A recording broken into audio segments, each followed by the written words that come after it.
If I told you that there is an exotic tea that helps alleviate back and joint pains, would you believe me? It's not easy to live with joint and back aches. Today, you will learn how the avocado pit can help your back pains. Avocado is a healthy fruit recommended for many things, especially its healthy fats. Like the pulp, the pit of an avocado is rich in nutrients and can be used for medicinal reasons. The biggest benefit of the avocado pit is that it is rich in vitamins, antioxidants, and fatty acids with anti-inflammatory action. And this is what helps alleviate back and joint pains, like arthritis and tendinitis. You can enjoy all the benefits of an avocado pit for back and joint pains by making a tea with it. Avocado pit tea slows down the aging process thanks to the high levels of antioxidants in it. The body cells stay healthy and protected, which alleviates the pain in the back and other body parts. Enjoying the video? Then give it a like and share it with your friends. You can also contribute to the channel through the thanks button. Don't forget to subscribe to be notified of any new videos.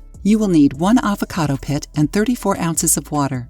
Clean the pit and put it in a pot with the water. Boil for 10 minutes. Turn off the heat and cover the pot with a lid. Let it cool down. During a week, drink 1 cup of the tea in the morning on an empty stomach and another cup half an hour before bed. To treat rheumatic issues and arthrosis, grate a dry avocado pit, dry it for 7 days until the skin peels off, and toast it in a frying pan before making the tea. Remember that you can't consume the pit raw or in excess, as it can cause nausea, vomiting, and gastrointestinal discomfort. Immediately stop consuming any products containing avocado pit if you feel any discomfort. Adverse reactions indicate that the pit isn't adequate for you.